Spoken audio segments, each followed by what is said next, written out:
আপনাদের সবাইকে আমার নতুন চ্যানেলে স্বাগতম।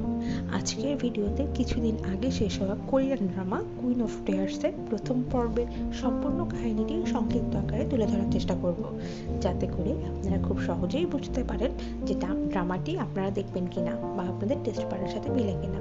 তাহলে চলুন ভিডিওটি শুরু করা যাক। শুরুতেই চলুন আমরা নাটকটির কলাকুশলীদের সাথে পরিচয় হয়ে নিই। কিম সো-উন হচ্ছে এই ড্রামার নায়ক এবং কিম জি-ইউন হচ্ছে এই ড্রামার নায়িকা, যিনি অনেক কোটিপতি এবং বর্তমানে সম্পূর্ণ ব্যবসাটি নিজেই পরিচালনা করছেন। ইনি নায়িকার মা এবং ইনি হচ্ছেন বাবা। এই ভদ্রলোক হচ্ছেন নায়কের বাবা এবং ইনি হচ্ছেন মা। এই মহিলা হচ্ছেন নায়িকার দাদি এবং ইনি হচ্ছেন দাদা।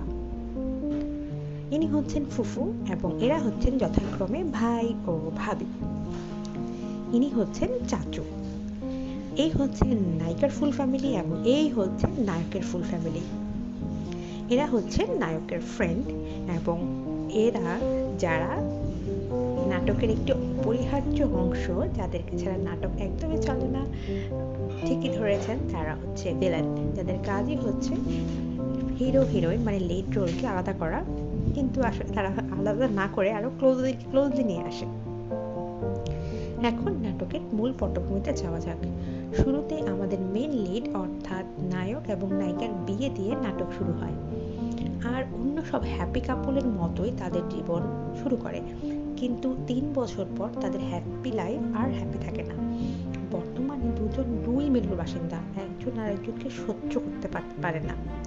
নায়িকা সবসময় নায়ককে ডমিনেটিং করে অফিস বা বাসার সবখানেই।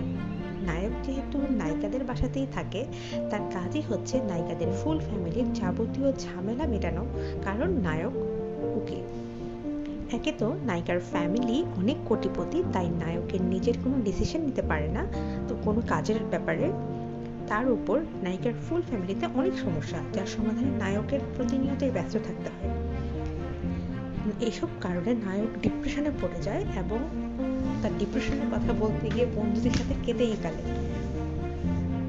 তার উপর আশেপাশের সবার নানা কথাতে নায়কের ডিপ্রেশন আরো বেড়ে যায়।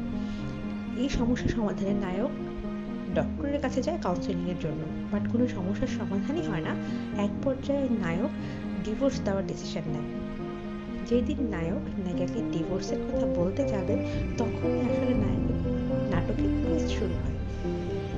নায়িকা মুখ গম্ভীর করে নায়ককে বলে, আমি আর সর্বোচ্চ 3 মাস বাঁচবো, আমি কঠিন রোগে আক্রান্ত।